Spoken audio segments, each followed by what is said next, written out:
All right. Hello, hello. Hi, friends. Welcome. Welcome to our power lunch. We are here. We have made it. And we've been pretty consistent. We've been good. We've gotten better.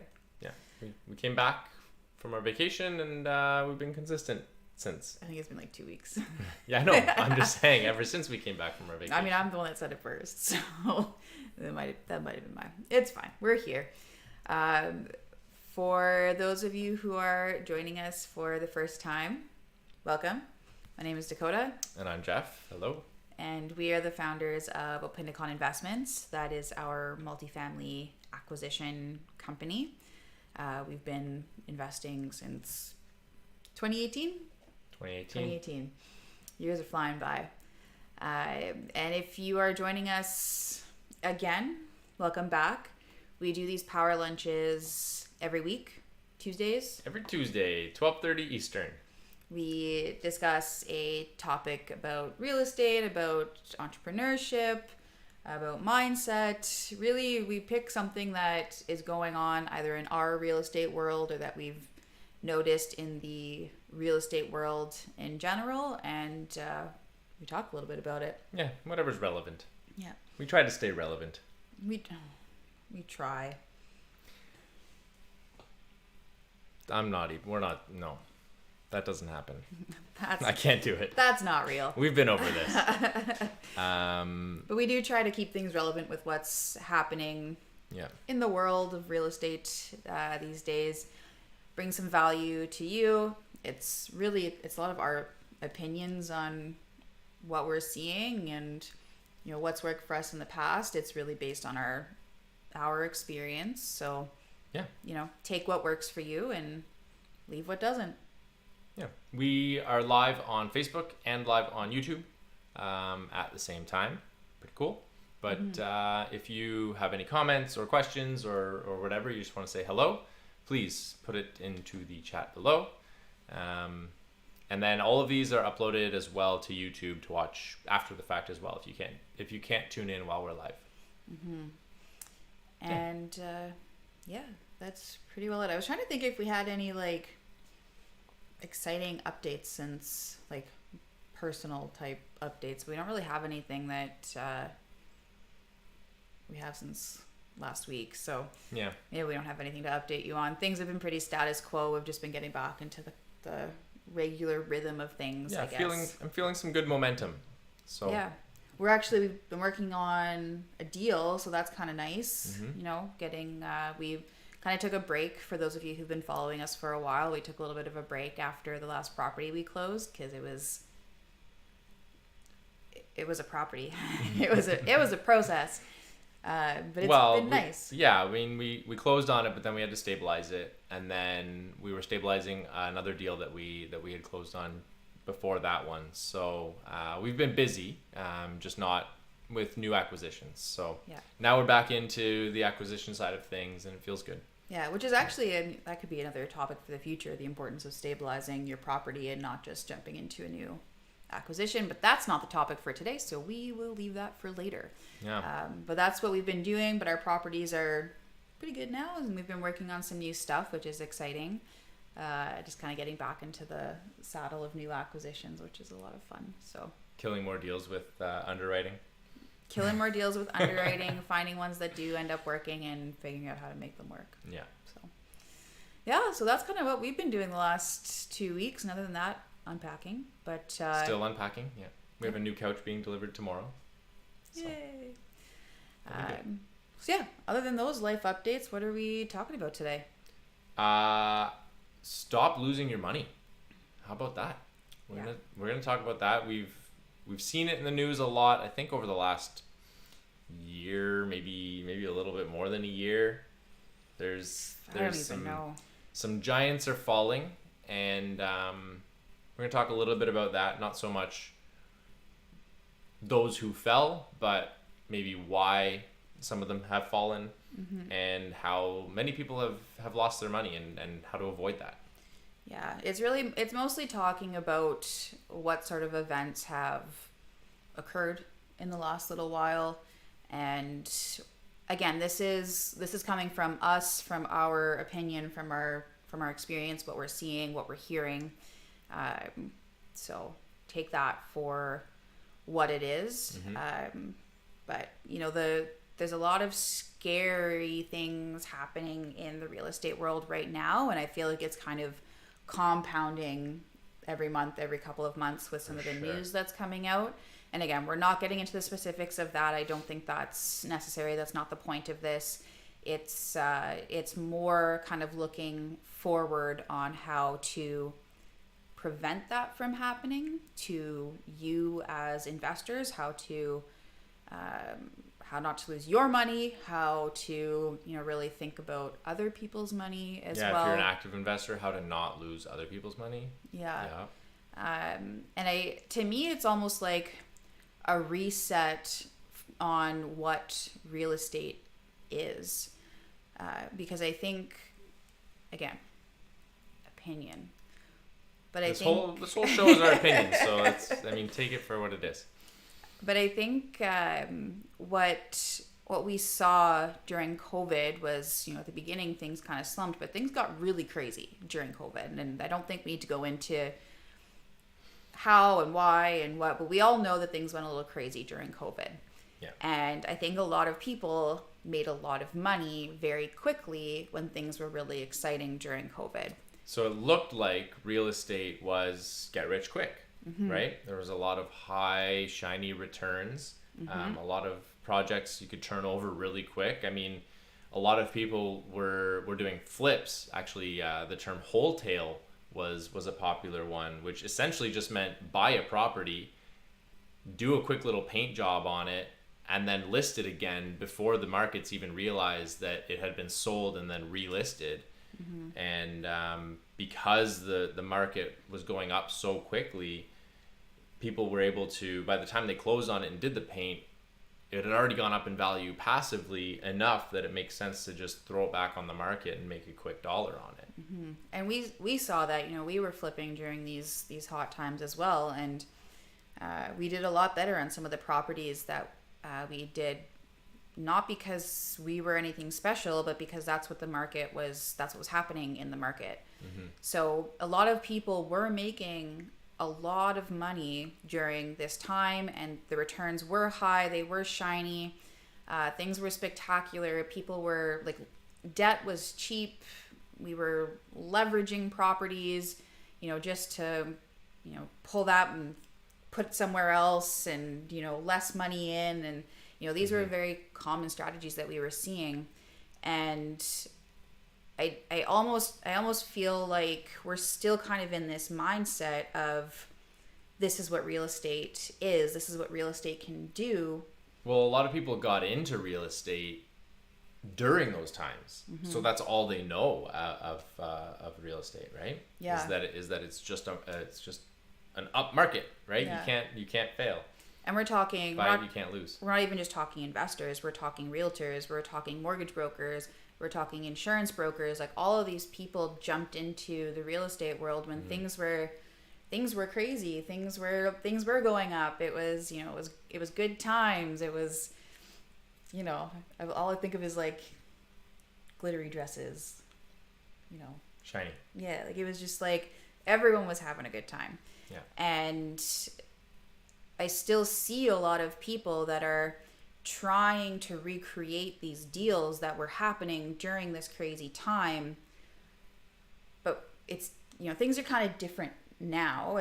We've gone through kind of a slump. Things are starting to kind of flatten out. We're seeing interest rates coming back down. So, things are kind of figuring themselves out now, I think, but we're still not in those crazy times.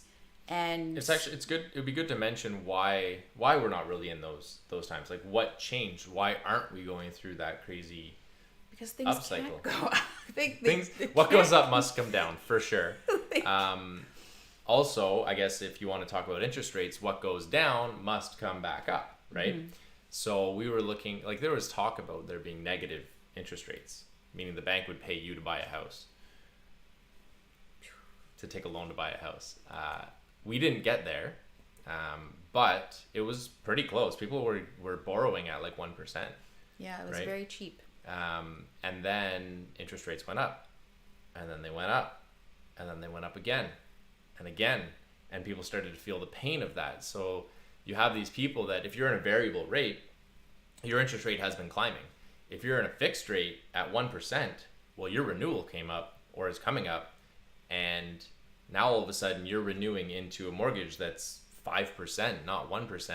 And if you didn't give yourself enough of a buffer, then these properties are likely underperforming.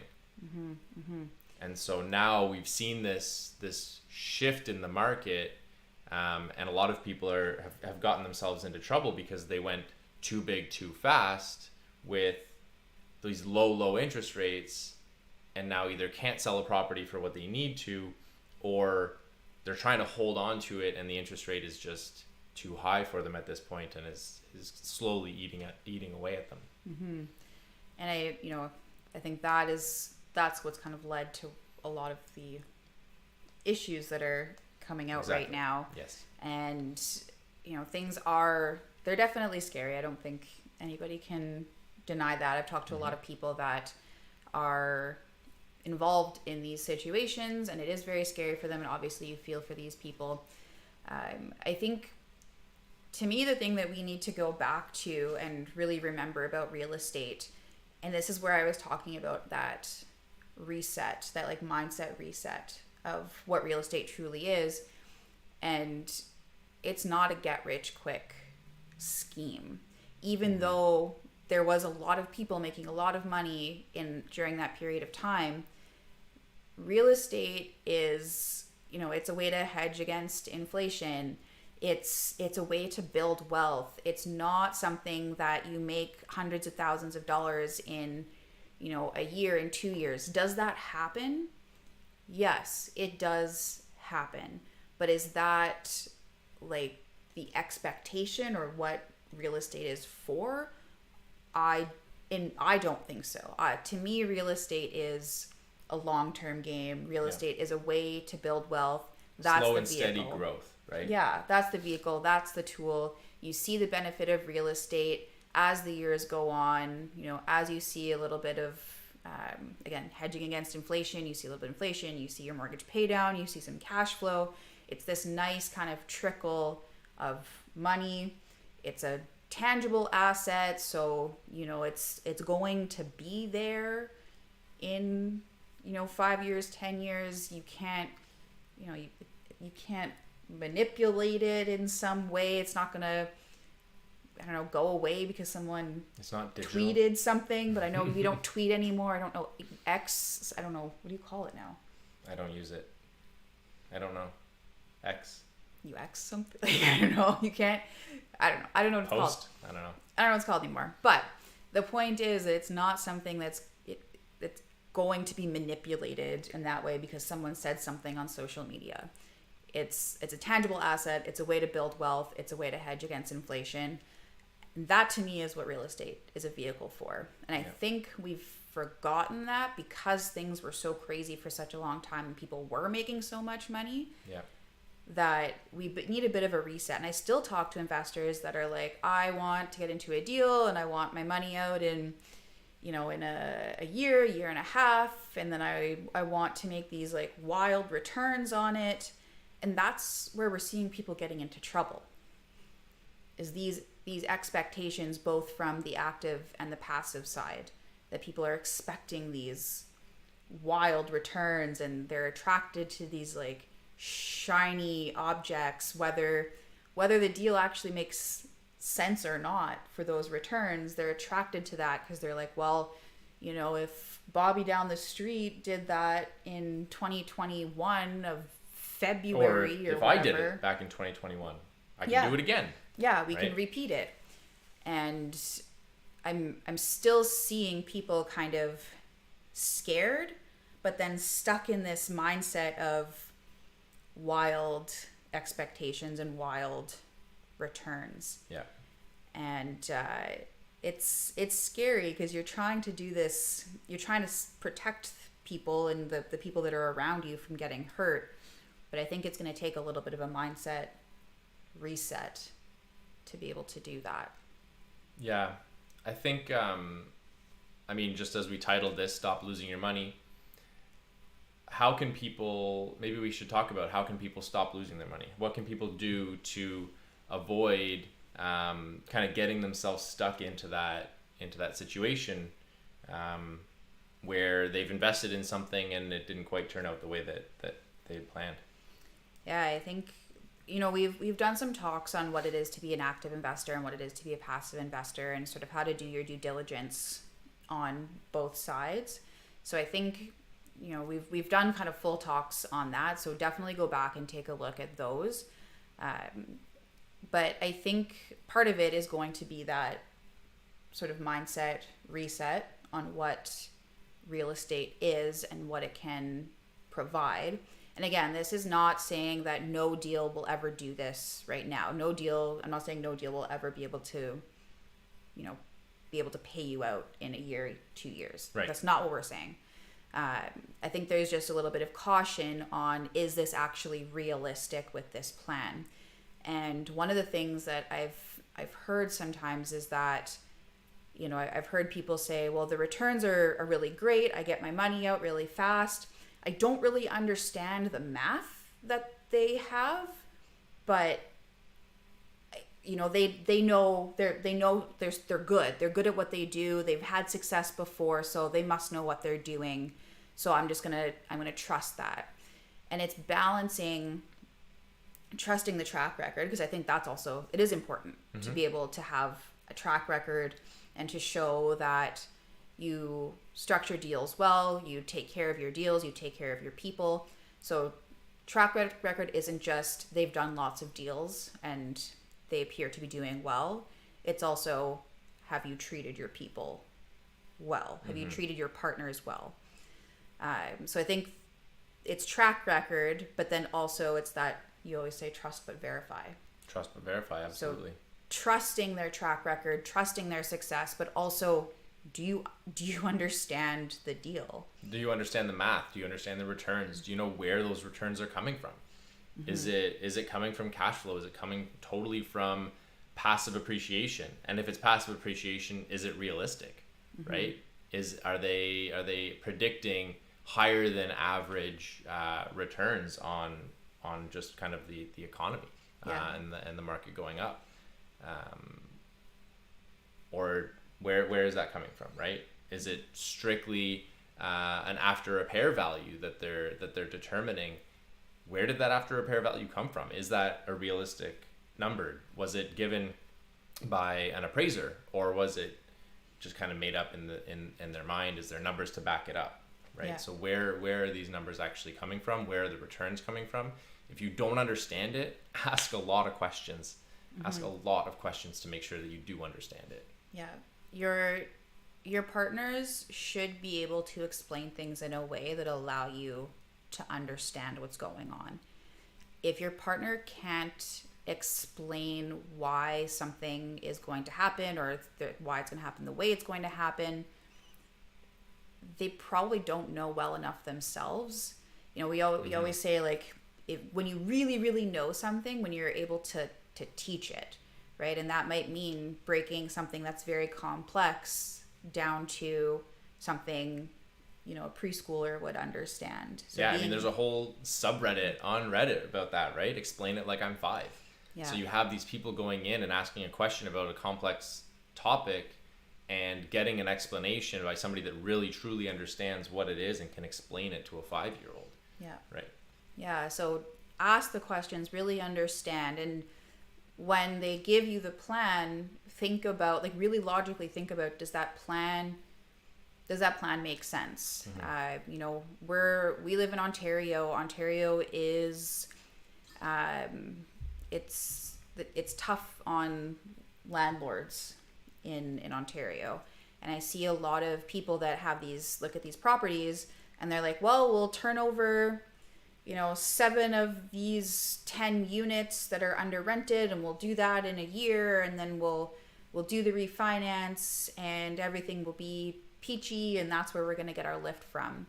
And as someone who's from Ontario and knows that that's very difficult to do, is that realistic for that property? Could it happen? Of course, but is that a realistic assumption projection to have. I mean, number one, the eviction process in Ontario is very, very slow, just for those of you that aren't aware. And then we just have very tenant friendly, I'll say, landlord rules. Mm-hmm. So it's hard to evict somebody just because you want to turn the unit over. Yeah. And I've got my own ethics on that, but that's a whole other... Yeah, we're not getting into that. That's a whole other topic. But again, it just comes down to, do these projections actually make sense? Does the reasoning behind this project actually make sense? And it's kind of stepping back from that really shiny number mm-hmm. that looks really great, and understanding, is that actually a realistic number? Is that actually what's going to happen? Could it happen? Sure, but is there a more likely scenario, and are you okay with that more likely scenario? Or even better, are you okay with the worst case scenario? Mm-hmm. Another thing I was thinking of is everything based on projections, right? Mm-hmm. Is the rent that you're looking at in your underwriting based off of total projections if we turn over all these units, or is it actual numbers, right? Mm-hmm. That's another thing to look for in the underwriting. Yeah, and obviously there are going to be situations where you have to do projections. I mean, we're doing a deal right now that is a new build, so it is based on projections. But what was the process of getting those projections? What was the due diligence that was done? Did they speak to experts in that area to make sure that these projections actually make sense? Did they do their homework to make sure this makes sense? Are they using the high end or the low end of the range? Mm-hmm. Or are they using somewhere in the middle? It's good to know exactly kind of where those numbers came from. Yeah. So it's going to help give you your best case scenario, your worst case scenario. Yeah, exactly. And you need to decide, if it's the worst case scenario, does that still make sense for you? So it's just a lot of reflecting, I guess, on the deal before you get into it. Mm-hmm. And truly understanding it. Yeah. And a big part of that is trusting the people that you are working with, but going back to that trust but verify concept and making sure that everything makes sense to you, which is why we always say, as a passive investor, you're not totally off the hook. That's right. You still want to make sure that you have enough education to be able to look at these deals and understand where everything is coming from and make sure that it does actually make sense. Mm-hmm. I think that's kind of the big messaging, and this is whether you're doing equity or private lend. I think private lend is also a whole other ball game on that side, because we're talking kind of from an equity general. Yes. Well, I mean, this whole thing kind of started with people losing their money, and I think in a lot of those cases, what ended up happening is, number one, I think that the deals were highly leveraged. So that's actually one other thing you can look for, is what does mm-hmm. the leverage look like on this deal? Are you going in with enough equity to kind of help soften, especially if you're a private lender? Yeah. Or is this highly leveraged? Yeah. Are you weathering? Do you have room to weather storms? Yeah. We've seen a storm. We've seen things kind of at their peak value, and if you leveraged, to the brim, I was going to say something else. If you've leveraged it to the brim, and now that property has fallen, your debt's here and your value is here, and you have this gap of, you now have to cover that. Yeah, exactly. And then, is your money secured? If you're a private lender, are you doing a promissory note and really just almost like a handshake agreement, essentially? Like, I trust that you're going to give me my money, or how is your money secured? Is it in first, second, third position, mm-hmm. tied against that asset, tied against a different asset? Is it secured in some way? Are you going to be able to go back and get your money if shit hits the fan, essentially? Yeah. And some people are okay with this, higher risk, higher reward.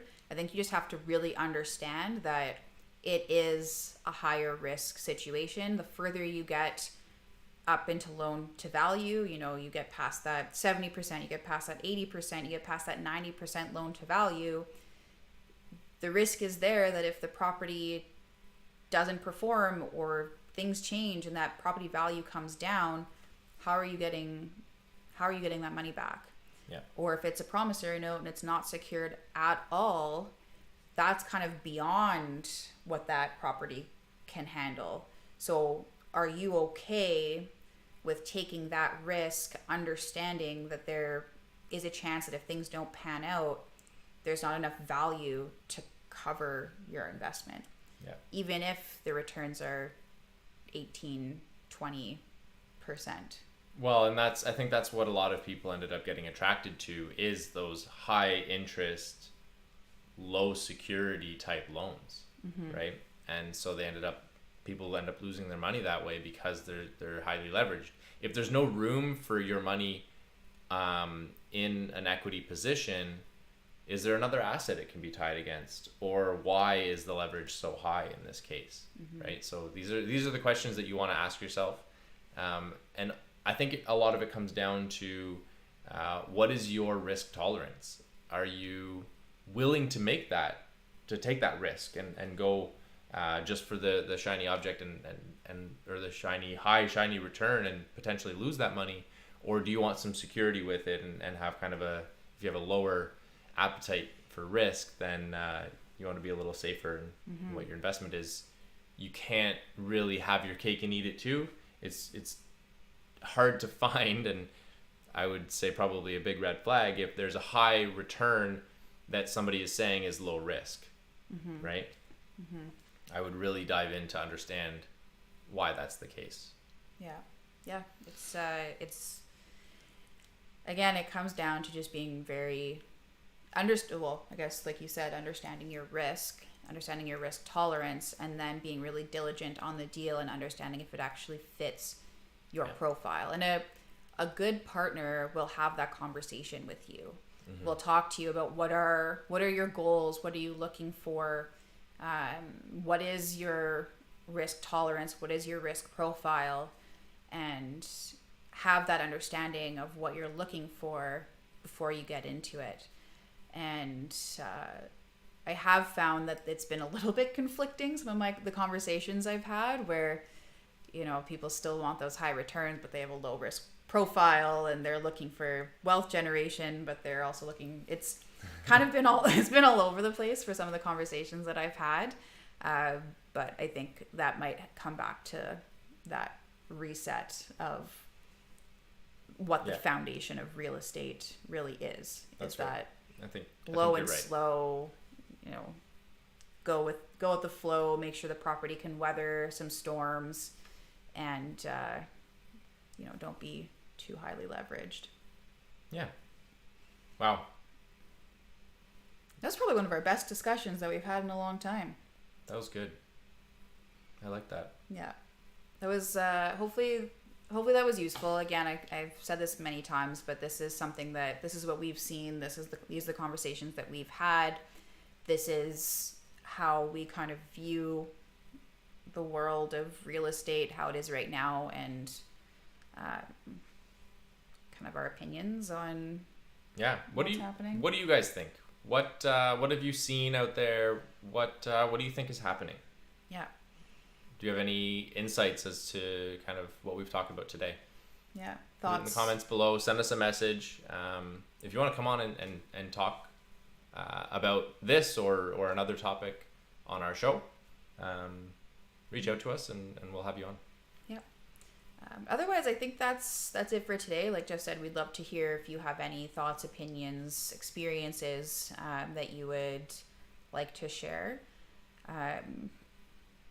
Otherwise, we will be back at. You want to talk about our really quickly? We have an event coming up in Ottawa. So if you're in the Ottawa area or willing to come to the Ottawa area, Dakota and I have an event. What's the date? It is September 3rd. September 3rd. Spend, I think, probably a couple hours with us in the evening. And we'll be talking about one of the deals that we did and how we negotiated such a good deal on it. So Yeah, so it's a little bit of like how to get into real estate, but we do talk a little bit about some higher level concepts that even if you've been investing for a while, you might be able to add to your tool belt. Absolutely. So whether you're brand new to investing and just trying to get your feet wet, or if you've been around a while but want to add some new ideas to your negotiation strategies, we would love to see you. So send us a message if you want some more information on that. Again, sometimes we have a page that we show. We didn't have it ready for this one, but tune in next week and we should have that ready for you with just a quick link. But you can send us a message now and we'll make sure you get the link for it. Yep. So September 3rd, we'd like to see you there. Otherwise, we will see you next week, next Tuesday, 12:30 Eastern, live on Facebook and on YouTube. See you then. Bye, everybody.